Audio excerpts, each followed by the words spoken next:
sini aku sebagai moderator, nama aku Tria dan rekan saya Aku Mira. di sini pembicara kita ada Kak, Aku Ayu Putri. aku Mahayu, dan aku Krisna. Jadi di sini kami akan membahas kasus korupsi yang ada di Mahkamah Konstitusi. Baik Kak, di sini kan kita akan membahas mengenai kasus korupsi yang terjadi pada Mahkamah Konstitusi.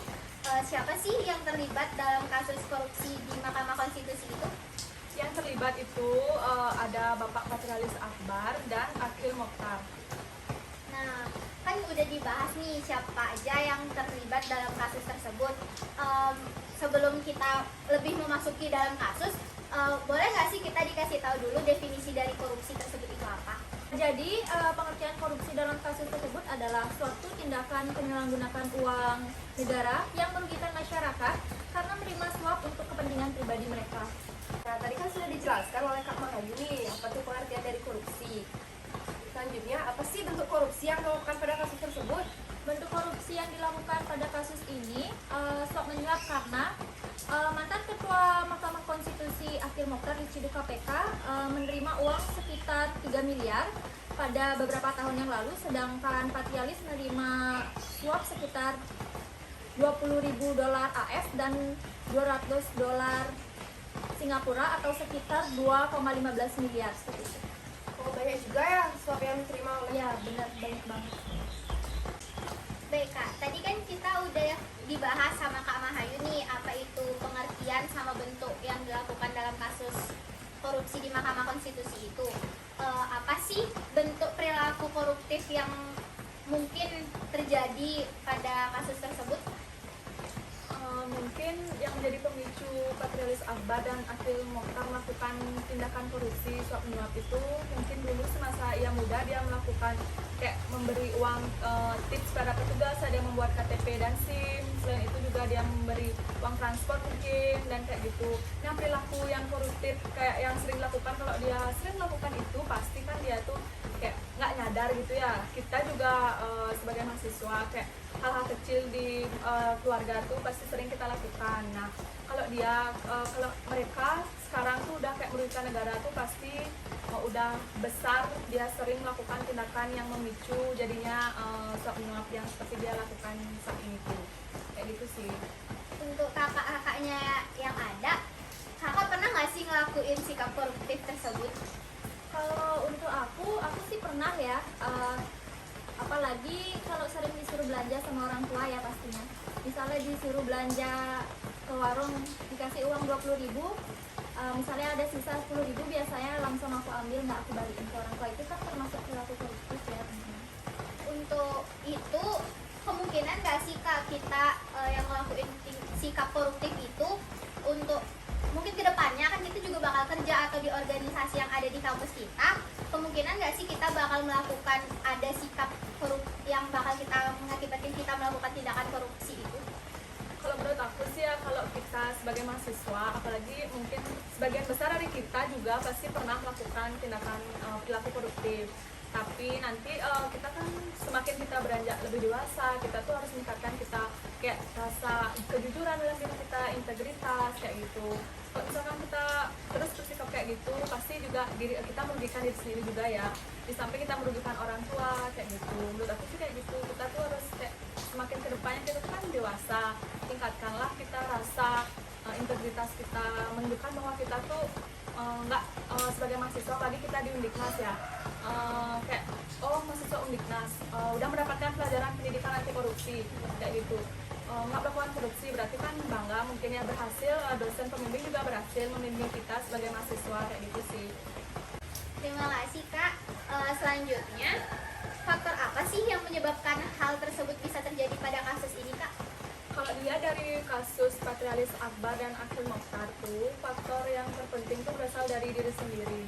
Mungkin emang kemauan dia untuk melakukan korupsi, dia bisa melakukan tindakan korupsi suap menyuap seperti yang dijelaskan tadi tuh. Selain itu juga integritas yang ada yang ada dalam dirinya tuh rendah ya, rendahnya integritas.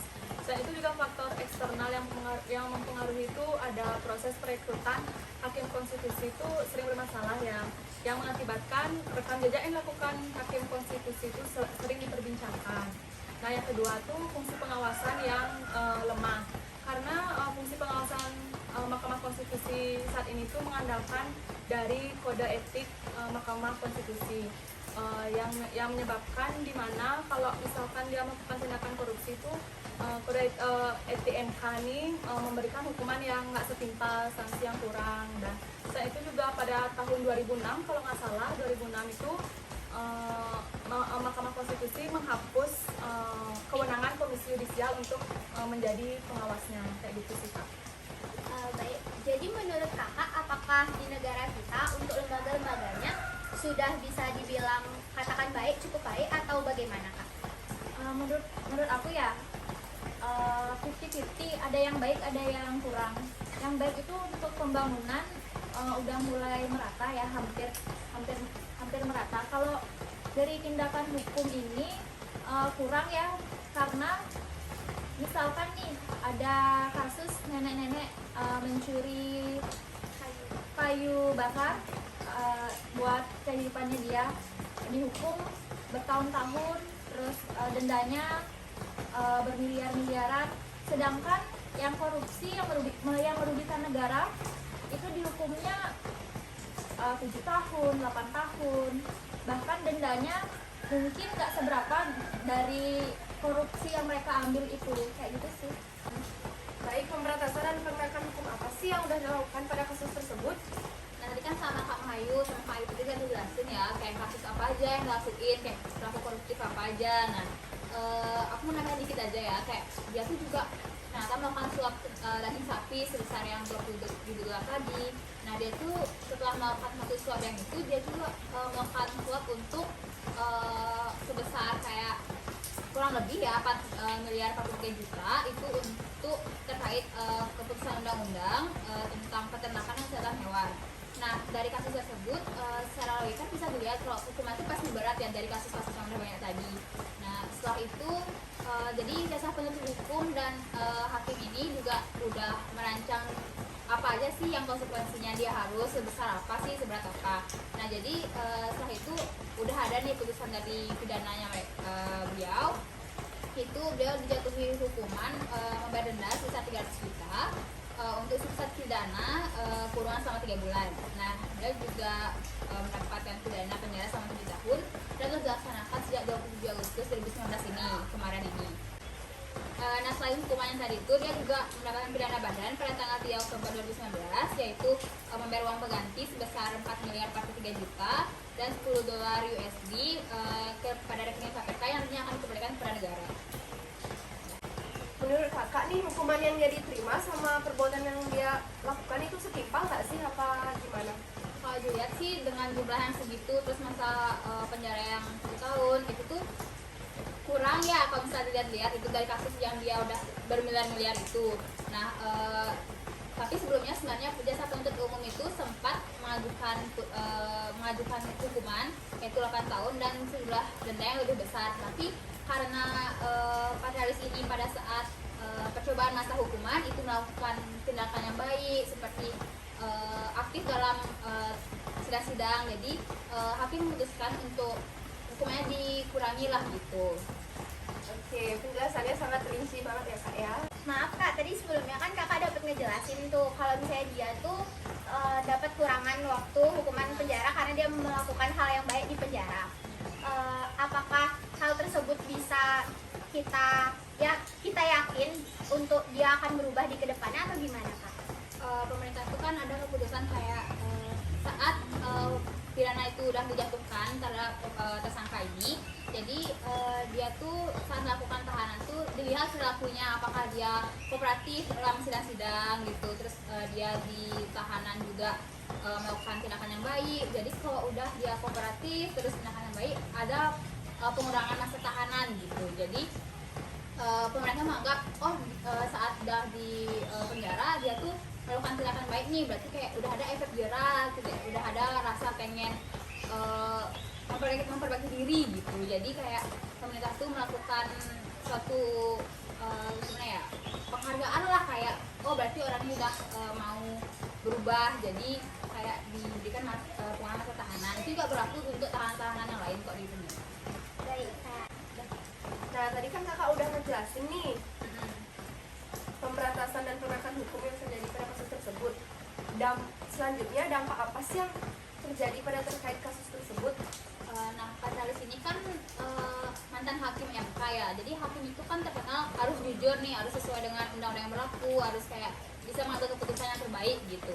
Tapi malah hakimnya ini melakukan kasus suap menyuap gitu, korupsi. Jadi di pandangan masyarakat tuh pasti hakim aja bisa kayak gitu melakukan suap menyuap. Berarti ada muncul rasa ketidakpercayaan dari masyarakat terkait di pemerintahan, di baik peraturan hakim gitu. Jadi masyarakat nggak percaya nih tentang hukum di Indonesia. Jadi hukum di Indonesia tuh bisa dibilang lemah lah di masyarakat, tidak adil kayak gitu.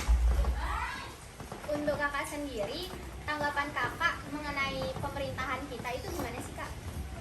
Pemerintahan itu sebenarnya gimana ya, hukumnya itu udah ada menurut undang-undang ya gitu, tapi terkadang ada beberapa oknum gitu yang melakukan kesalahan apa tapi hukumannya tidak sesuai gitu, kayak timpang antara di pemerintahan yang punya uang lebih gitu sama masyarakat kecil tuh beda gitu. Kalau masyarakat kecil sesuai undang-undang oke, segitu emang gitu, tapi kalau di pemerintahan bisa nanti diberikan denda sebesar ini, seberapapun dia bisa bayar, jadinya itu bisa mengurangi masa tahanannya. Jadi bisa dibilang kurang adil ya untuk hukum di Indonesia ini gitu.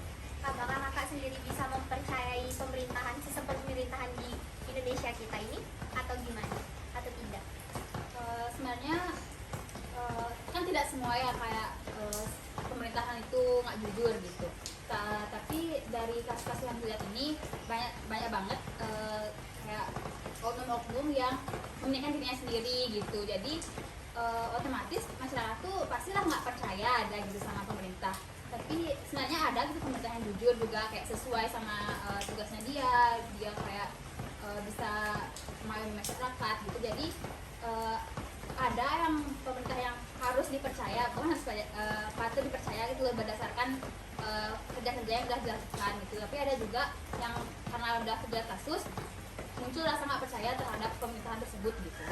Itu juga gini sih, berkaitan sama diri kita sendiri. Kalau kita berniat untuk melakukan tindakan korupsi, pasti kan kita yang melakukan sendiri gitu sih sebenarnya menurutku.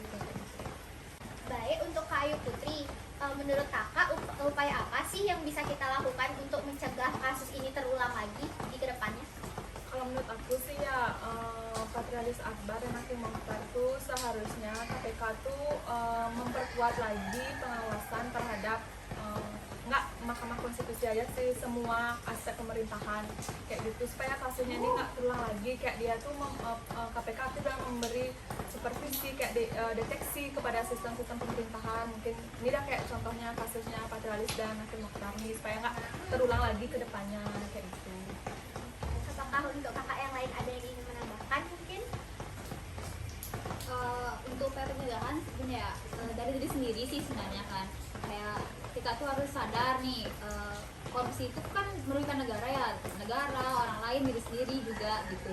Jadi supaya nggak ada yang mengalami kerugian nih, kita tuh kayak harus menghindari korupsi, kayak harus sesuai dengan apa tugas kita, apa yang kita dapat tuh harus sesuai gitu. Terus juga kayak mungkin dalam kasus-kasus ini kayak harus diusut gitu, benar-benar kayak siapa aja nih oknum yang terlibat, supaya nggak nanti cuma yang oknum yang melakukan korupsi banyak itu dihukum, tapi yang di bawah-bawahnya yang juga mendapat walaupun sedikit itu harusnya dihukum juga gitu. Berarti itu juga bisa kita bilang dari sistem pemerintahan dan juga harus dari diri kita sendiri juga. Iya, Kayak gitu. Nah, kita nih kan sebagai mahasiswa ya, apalagi mahasiswa Undiknas nih yang udah terkenal di Bali, bahkan di luar Bali nih. Menurut kalian peran mahasiswa apa sih yang bisa untuk mencegah kasus ini supaya tidak terjadi lagi gitu? Kalau menurut aku ya, peran mahasiswa di lingkungan keluarga, kita tuh harus bersikap jujur. Misalnya nih, kita disuruh belanja ke warung sama orang tua, dikasih uang 20.000. Kita pulang ke rumah masih ada sisa lagi 10.000, ada baiknya kita kembaliin ke orang tua, jangan kita diemin di kantongnya kita. Itu kan termasuk perilaku koruptif. supaya tidak berkembang ke depannya akan menjadi karakter kita. Jadi itu membahayakan masa depan kita juga. Gitu sih. Oke. Nah, kan Kak Mahayu udah ngejelasin hal yang kita bisa lakukan sebagai mahasiswa ya, di dalam keluarga, apakah di dalam organisasi, apalagi kita di Undiknas kan juga termasuk banyak ada organisasinya juga. Apa sih sikap yang kita bisa lakukan dalam organisasi tersebut? Di organisasi khususnya kayak UKM, BEM itu kan pasti ada kepengurusan ya.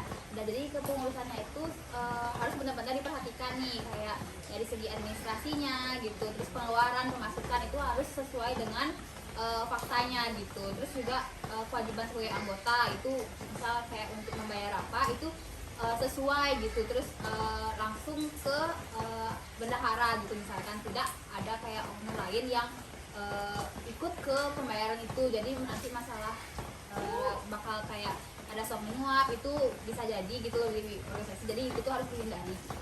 Bahkan korupsi itu juga bukan terjadi di pemerintahan saja ya Kak. Iya. Bahkan di organisasi kecil pun juga kita bisa melakukan korupsi. Nah, kan tadi udah dibahas di sekolah, di kampus maksudnya, dan juga di rumah. Untuk di masyarakat, apa aja yang mahasiswa bisa lakukan untuk tidak melakukan Iya. kasus korupsi itu? Kalau bentuk peran mahasiswa dalam lingkungan masyarakat tuh kan korupsi ada banyak, kayak ada korupsi waktu juga selain uang tuh.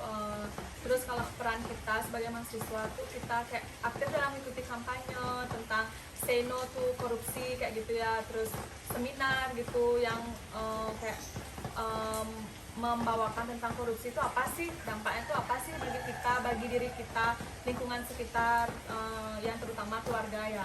Terus kayak gitu, sebagai mahasiswa tuh harus aktif juga dalam mengikuti kegiatan yang udah aku bilang tadi tuh, untuk kedepannya kita meningkatkan integritas yang ada dalam diri kita.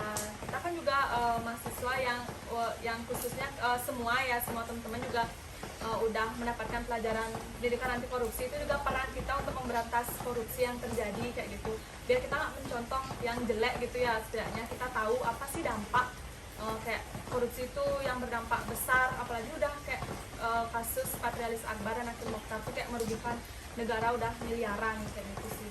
Sama mau nambahin lagi dikit, sama kita harus ngerti apa sih itu suap menyuap ya, karena kan kita bahas permasalahan yang ada di Mahkamah Konstitusi.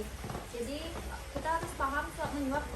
Kalau kita nggak paham, kita bisa aja secara nggak sadar menerima uang itu, sama dengan kan kita juga melakukan korupsi dalam keadaan tidak sadar. Jadi kita harus paham dulu apa itu suap menyuap. Saya itu juga intinya kalau kita diajak misalnya teman-teman sepergaulan itu juga kan ngajak mungkin yang yuk kita ambil uang lebih aja dari misalnya disuruh kayak organisasi tadi bilang tuh disuruh belanja, mungkin pasti kita disuruh kayak nyantumin nota gitu Iya. kan. Kalau kita diajak yuk kita ambil aja lebih, berarti pokoknya kita tuh jangan takut bilang tidak Ya, gitu loh. benar. Jangan, nggak boleh kayak gitu sih.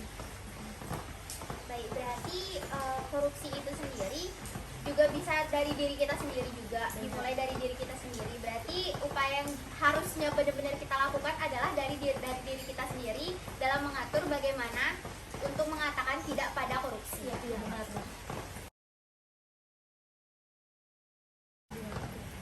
Kami, mahasiswa Undiknas, pantang korupsi sampai mati.